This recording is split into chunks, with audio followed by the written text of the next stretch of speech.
जिसका डर था वही हुआ।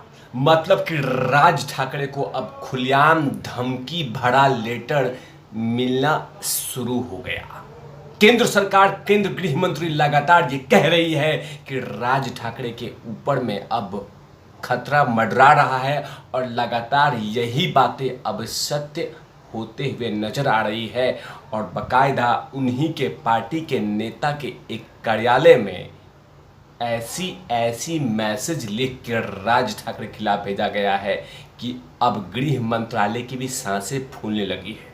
क्योंकि अगर राज ठाकरे को कुछ हो जाता है महाराष्ट्र में तो पूरे महाराष्ट्र में अशांति फैल जाएगा, क्योंकि राज ठाकरे का बहुत बड़ा चेहरा महाराष्ट्र की जनता जनार्दन पसंद करती है।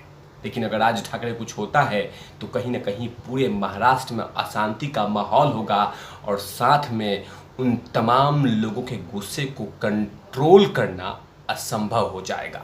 अब कहीं ना कहीं जिस तरह का लेटर मिला है उसके बाद गृह मंत्रालय बकायदा परेशान हो गया है और महाराष्ट्र के गृह मंत्री भी चिंतित हैं। और उसी के बारे में चर्चा करूंगा कि आखिरकार लेटर में ऐसा क्या लिखा हुआ है जिसे राज ठाकरे को अब सुरक्षा देनी होगी, उसमें कोई भी कमी नहीं करनी है। नमस्कार, आप देख रहे हैं तिवारी भैया, मैं हूं वेद प्रकाश।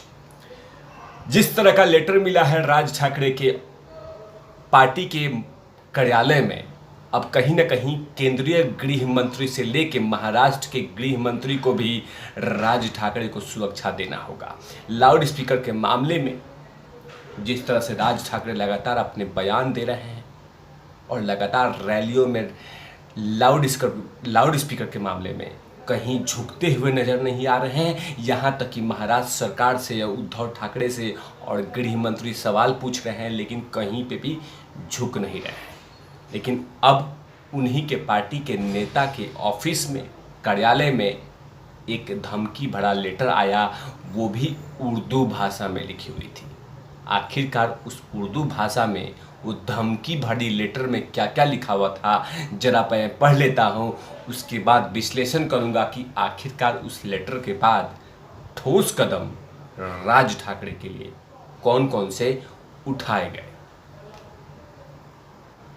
जिस नेता के ऑफिस में राज ठाकरे को के खिलाफ धमकी भरा लेटर मिला है उनका नाम है बाला नंदगांवकर। उनके ऑफिस में ये लेटर मिला है, वहाँ पे लिखा हुआ है कि मेरे कार्यालय में एक पत्र आया है जिसमें मुझे और राज ठाकरे को जान से मारने की धमकी दी गई है। पत्र में लिखा है कि अजान को लेकर आप जो कुछ कह रहे हैं उसे फ़ौरन बंद कर लो, नहीं तो वरना जान से मार देंगे और आप राज ठाकरे के साथ घूम रहे हो, आपको भी नहीं छोड़ेंगे और राज ठाकरे को भी मार देंगे। ये लेटर बकायदा उर्दू की भाषा में लिखी हुई थी और इस लेटर को लेकर सीधे बाला नंदगांवकर ने महाराष्ट्र के गृह मंत्री दिलीप पाटिल जी से मिले और कहे कि ये देखिए राज ठाकरे के बारे में क्या लिखा हुआ है, जल्द से जल्द सुरक्षा बढ़ाई जाए, उनको सुरक्षा दी जाए, क्योंकि सुरक्षा में कोई कमी नहीं की जाए। क्योंकि लगातार जिस तरह से राज ठाकरे लाउड स्पीकर के मामले में बयान दे रहे हैं उससे कहीं ना कहीं उनकी जान को खतरा बढ़ रहा है। अब ये देखना होगा कि महाराष्ट्र के गृह मंत्री और यहाँ की दिल्ली के गृह मंत्रालय कितने बड़े ठोस कदम उठाती है। लेकिन कहीं ना कहीं ये बहुत ही संवेदनशील मामला है कि राज ठाकरे के ऑफिस में और उनके कार्यालय में उनके नेताओं को अब धमकी देना शुरू हो चुका है, वो भी महाराष्ट्र में, जहां महाराष्ट्र सरकार हमेशा से ये कहती है कि यहाँ की कानून व्यवस्था बहुत अच्छी तरीके से चल रहा है। वहाँ गृह मंत्री हमेशा से कहते हैं कि यहाँ कानून का राज है, लेकिन एक महाराष्ट्र के कद्दावर लीडर को खुलेआम धमकी दी जा रही है। अब ये देखना होगा कि महाराष्ट्र सरकार, महाराष्ट्र के गृह मंत्रालय राज ठाकरे को कौन सी सुरक्षा देती है। उसके बाद अब उसके बाद राज ठाकरे की पार्टी के नेता ने एक ऐसी बात बोल दी जिसे नहीं बोलनी चाहिए थी। बकायदा राज ठाकरे के पार्टी के नेता बाला नंदगांवकर ने बकायदा धमकी देते हुए कहा कि अगर राज ठाकरे को खरोच भी आई, अगर उनके बाल भी बांका हुआ तो पूरे महाराष्ट्र जल उठेगा, पूरे महाराष्ट्र को हम फूंक देंगे। इस तरह की बातें नहीं बोलनी चाहिए।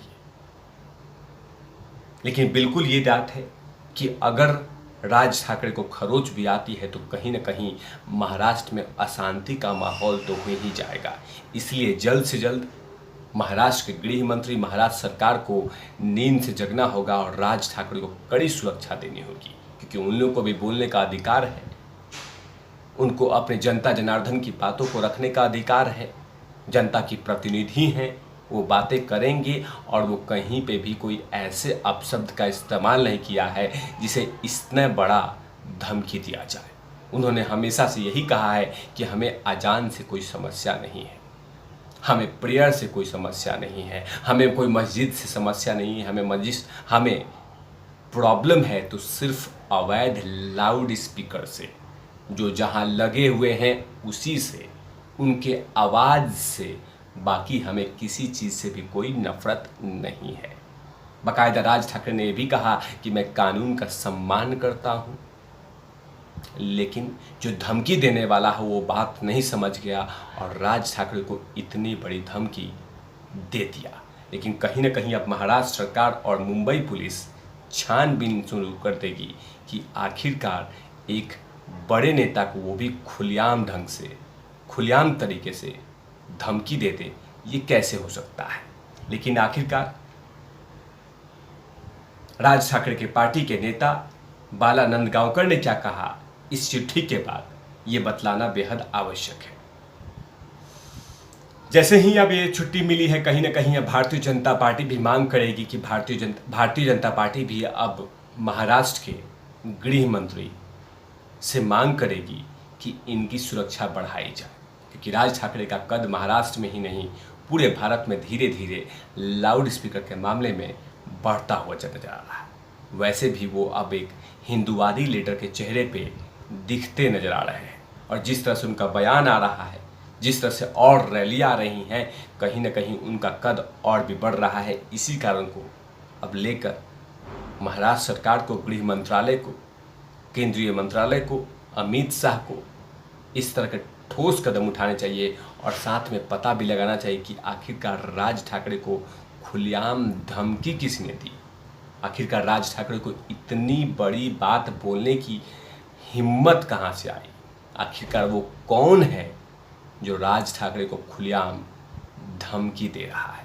वो कौन है जो राज ठाकरे का मुंह बंद करने की कोशिश कर रहा है। वो कौन है जो राज ठाकरे के पार्टी के नेताओं को हमेशा के लिए सुलाने की बात कर रहा है।